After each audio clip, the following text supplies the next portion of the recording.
Obrigada.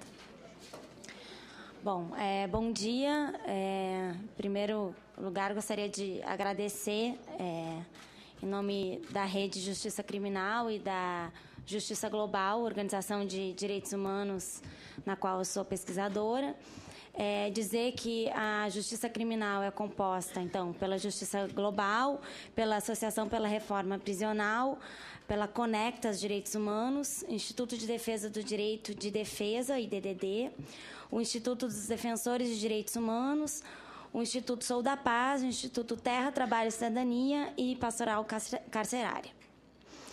Bom, desde a apresentação e tramitação do projeto de lei 7663 na Câmara dos Deputados, ele tem despertado grande preocupação da Rede de Justiça Criminal, assim como contundentes críticas de vários setores da sociedade civil e mesmo do governo. Elas vão da ONU à Organização Mundial da Saúde, no âmbito internacional e no âmbito nacional, incluem notas técnicas e posicionamentos públicos do Ministério da Saúde, do Ministério da Justiça e da Secretaria de Direitos Humanos da Presidência da República, que posicionaram-se inicialmente pela rejeição absoluta do projeto, assim como do Conselho Federal de Psicologia e da Frente Nacional Drogas e Direitos Humanos, para ficar apenas em alguns exemplos. No Rio de Janeiro, a Justiça Global compõe o Comitê Estadual de Prevenção e Combate à Tortura, que tem fiscalizado sistematicamente locais de abrigamento e internação de pessoas em situação de rua, usuários de drogas ou não. Temos nos articulado também a Frente Estadual Drogas e Direitos Humanos, que lançou recentemente a campanha Chega de Recolhimentos e Internações Forçadas por uma Cidade de Direitos, entendendo as midiáticas ações de suposto enfrentamento ao crack dentro de um projeto higienista de preparação da cidade para mega-eventos e mega-empreendimentos. Apesar de inegáveis avanços entre o texto original e este que hoje tramita no Senado, o projeto de lei em questão continua indo na contramão das políticas sobre drogas ao redor do mundo. No mesmo mês em que era aprovado na Câmara, 34 países participantes da 43ª Assembleia Geral da OEA assinaram unanimemente a Declaração de Antígua por uma política integral frente ao problema mundial das drogas nas Américas, que prega, entre outras coisas, que, abre aspas, as políticas sobre redução da demanda de drogas ilícitas devem centrar-se na abordagem multissetorial e multidisciplinar e na utilização de evidências científicas e melhores práticas disponíveis.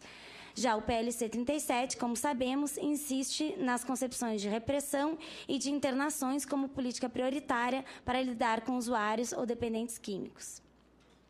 No que tange à política criminal, a aprovação dessa lei teria efeitos desastrosos de superencarceramento ao prever o aumento da pena mínima de 5 para 8 anos de reclusão nos casos de tráfico, isto é, quando envolver crime organizado. O texto segue sem critério objetivo do que diferenciaria o comerciante de substâncias ilícitas do usuário, o que permaneceria a cargo da polícia e dos operadores do direito que, bem sabemos, têm se utilizado historicamente de uma seletividade classista e racista para efetuar essas prisões. O Brasil já experimenta um vertiginoso aumento da população carcerária. Nas últimas 2 décadas, houve um aumento de 380% no número total de presos, segundo dados do Ministério da Justiça. E pesquisas evidenciam que há um perfil muito claro do alvo da nossa atual legislação antidrogas. São jovens entre 18 e 29 anos, do sexo masculino, negros e pobres. A situação é ainda mais grave quando fazemos um recorte de gênero. Perto de 60% da população carcerária feminina está presa por crimes relacionados às drogas, e, em muitos casos, por levarem drogas para os companheiros presos sem representar perigo para a sociedade. Mas os retrocessos que essa proposta de lei traz são ainda maiores e se apresentam para outros campos.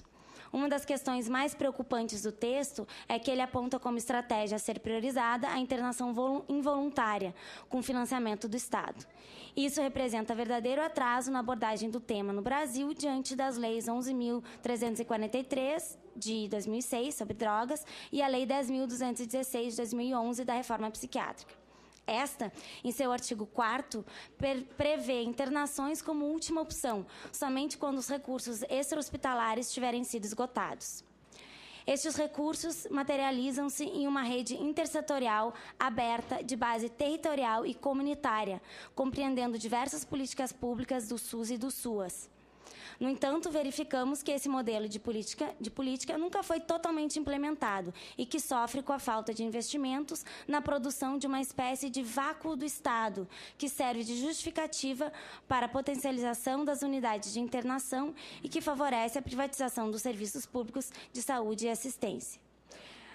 É aí também que se cria um campo fértil para as comunidades terapêuticas, instituições privadas de caráter religioso que despontam com discursos de cura, cuidado e proteção, intenções das quais não duvidamos, mas que reproduzem práticas moralistas e restritivas, não possuindo, em sua maioria, qualquer projeto terapêutico e nem planos individualizados, e que, quando possuem, colocam a abstinência e a crença em Deus ou em um poder superior como pressupostos para o tratamento. Em recente vistoria nacional do Sistema Conselho de Psicologia, diversas irregularidades e violações aos direitos humanos foram encontradas nesse tipo de instituição. Interceptação de correspondências, revista corporal de visitas familiares, constrangimento das famílias, uma série de questões que constam aqui no relatório. Reportagem do Globo, no mês passado, mostrou que até junho desse ano, pelo menos 217 comunidades e clínicas para dependentes em 7 dos 12 estados mais populosos ou não têm alvará sanitário de funcionamento ou apresentam pendências sanitárias. Lembre-se aqui que a própria vigilância sanitária tem assinalado dificuldade para fiscalizar esse tipo de estabelecimento. Após o rápido surgimento da RDC número 29, em 2011, que flexibiliza enormemente os requisitos para o funcionamento dessas instituições. Muitas das questões relativas às comunidades terapêuticas, no entanto, não constituem problemas em si. Que elas existam e que haja quem queira se internar nesses estabelecimentos e submeter as suas regras por qualquer que seja o motivo, não é um problema. O grave é tornar esse tipo de equipamento uma política pública, dotando essas instituições privadas e religiosas de volumosos recursos públicos. A quem interessa isso quando todos sabemos do princípio constitucional do Estado laico? Ora, é de conhecimento de todos a presença de interesses diretos por parte dos defensores das comunidades terapêuticas no âmbito parlamentar, e isso certamente é motivo de grande alerta. O processo da reforma psiquiátrica teve como elemento central a denúncia da chamada indústria da loucura, a alta lucratividade envolvida na manutenção de pessoas internadas por instituições privadas através do recebimento de recursos públicos. Essa financiarização dos usuários, o isolamento como modelo de cuidado e as características asilares são elementos que fazem com que o aparecimento das comunidades terapêuticas na política seja considerado um temerário retorno à lógica manicomial. É importante também fazer atenção ao termo acolhimento. Se nessa última versão do PLC 37, as comunidades terapêuticas figuram fora da rede de saúde e acompanhadas do termo acolhedoras, pode não ser por acaso. Também no município do Rio, o termo internação foi rapidamente trocado por acolhimento, de internação compulsória para acolhimento compulsório, assim que o poder público, diante das duras críticas da sociedade civil organizada, teve que lidar com os paradigmas e marcos legais da saúde mental, reconhecendo, no mínimo, um erro técnico crasso. É mais do que isso. O texto do PL preocupa pela falta de informações a respeito da fiscalização e prestação de informações das comunidades terapêuticas. Estando submetidas ao SISNAD e aos seus critérios, podem se sobrepor aos padrões do SUS e do SUAS, histórica e democraticamente construídos em tantas conferências nacionais, estaduais e municipais. Bom, eu trouxe aqui vários relatórios lançados recentemente a partir dessa confusão deliberada entre saúde e assistência e de instituições desse tipo. Eu trouxe alguns, inclusive, para distribuir, mas eles incluem o relatório do CFP de 2011, um relatório de visitas aos abrigos especializados para crianças e adolescentes, feito no Rio de Janeiro, em 2012, pelo Comitê de Prevenção e Combate à Tortura, e mais 2 relatórios do Mecanismo de Prevenção e Combate à Tortura, e ainda um outro relatório de inspeção a comunidades terapêuticas financiadas pelo governo do Estado, também feita pelo Comitê Estadual de Prevenção e Combate à Tortura.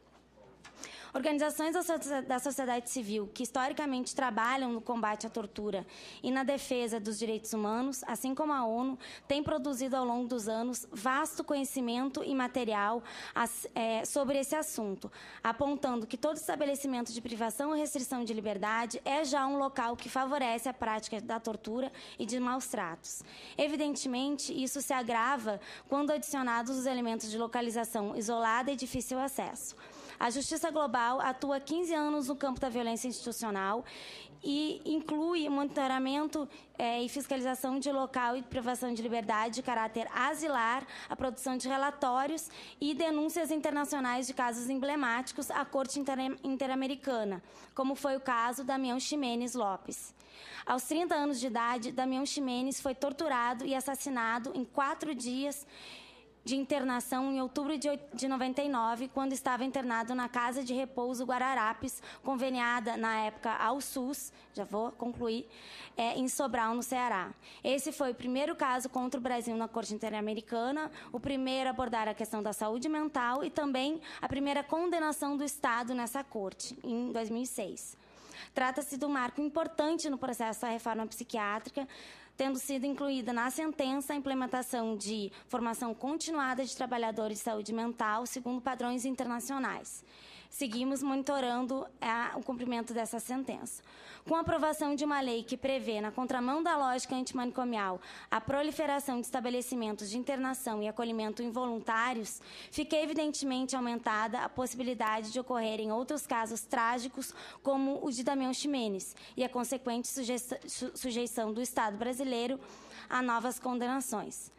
Apenas para concluir, esse projeto de lei não representa o anseio da sociedade civil e nem encontra abrigo nas melhores práticas internacionais e nacionais sobre o tema.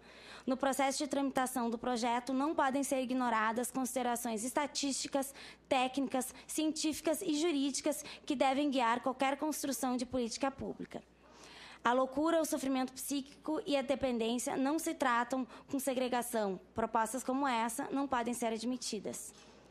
É preciso avançar muito na política criminal com uma legislação que diminua significativamente o encarceramento, entrando em sintonia com a tendência mundial de abandonar um modelo repressivo que evidentemente não funciona.